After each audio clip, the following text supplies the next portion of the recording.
Dasar, baru seminggu PKS bilang Heru tak ada pergerakan signifikan.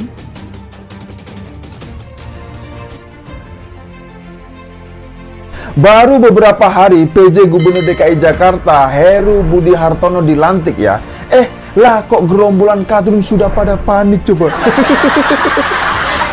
Apalagi ketika layanan pengaduan era Ahok diaktifkan lagi. Entah kenapa ya, ketika layanan pengaduan masyarakat di era Ahok mulai diaktifkan, tiba-tiba banyak sekali kadrun dan oposisi yang emosi coba. Kasihan sekali mereka ini. Dan pada saat pidato di Balai Kota tadi, Pak Heru bilang bahwa dia kembali menjalankan apa yang sudah menjadi kebijakan Pak Ahok. Jadi masyarakat bebas ke Balai Kota untuk mengadukan masalahnya yang selama ini sudah di-stop oleh Anies Baswedan. Terus dia akan bicara ke Pak Basuki untuk bicara mengenai banjir dan lain-lain. Jadi masyarakat Jakarta memang sekarang merasa bergembira merdeka. Sekarang jadinya orang tahu, Anies memang tidak melakukan apa-apa. Pertama, Heru menghidupkan lagi meja pengaduan masyarakat di pendopo Balai Kota DKI Jakarta di Jalan Merdeka Selatan. Meja pengaduan sengaja dibagi menjadi per wilayah untuk memudahkan warga dalam menyampaikan keluhannya. Keluhan warga akan diterima petugas setiap hari kerja, mulai dari pukul 07.30 hingga 09.30. Meja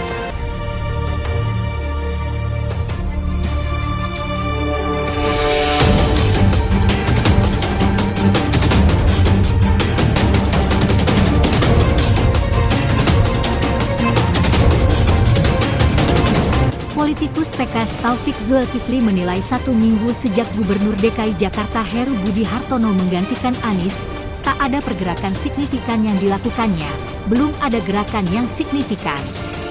Jadi belum bisa saya bilang apa-apa kecuali soal posko pengaduan yang diadakan lagi di Balai Kota. Katanya, menurut dia, Heru justru malah mengajarkan warga yang datang mengadu ke Balai Kota untuk menggunakan layanan aduan menggunakan aplikasi Jaki yang sudah ada sejak Anies menjabat. Jadi ini lucu. Sebenarnya sudah benar yang lalu pakai Jaki. Dengan Jaki itu kemudian gubernur atau Pemprov DKI bisa mengontrol bagaimana tanggapan dari para pamong, lurah, camat, dan pejabat yang punya tanggung jawab di situ karena ada sanksi juga kalau misalnya tidak segera memberikan tanggapan.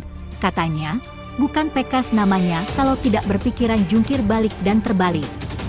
Yang baru seminggu, belum signifikan dikomentari, sedangkan yang sudah 5 tahun bikin kemunduran malah dipuji-puji.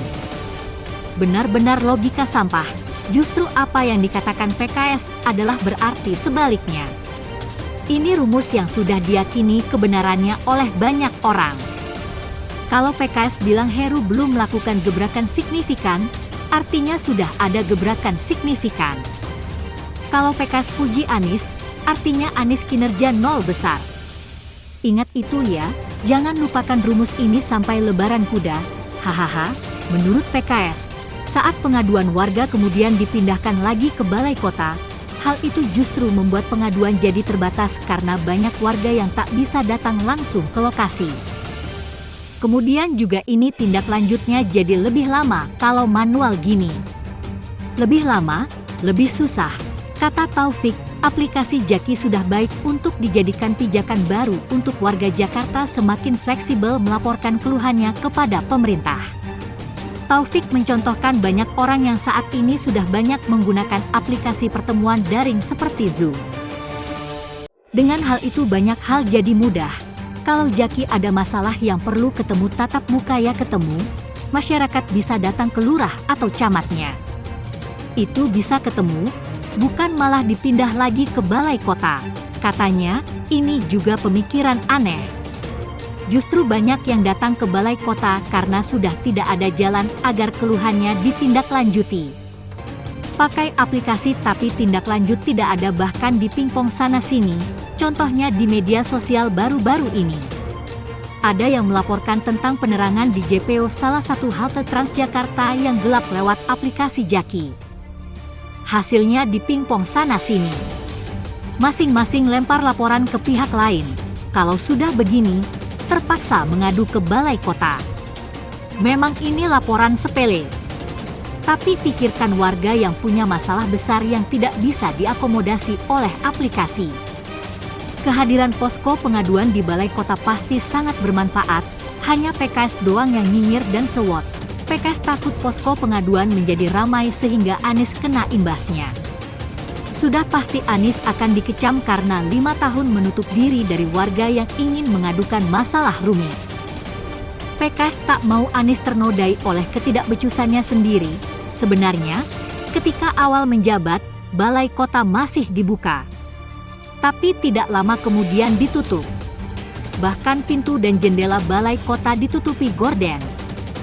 Kalau menurut saya ini karena Anies tidak terbiasa mengatasi masalah. Anies lebih terlatih dalam menata kata, warga mengadu, Anies mendengarkan dengan serius, bolak-balik berkas, lalu mengatakan didiskusikan dan ditindaklanjuti. Anies sebenarnya keringat dingin karena tidak terbiasa mengatasi masalah dengan style cepat ala Ahok. Makanya wajar kalau Anies menutup diri dan balai kota. Lebih gampang menghindar dari masalah ketimbang ketahuan tidak mampu. Biarlah ini jadi kerjaan yang memusingkan buat bawahannya.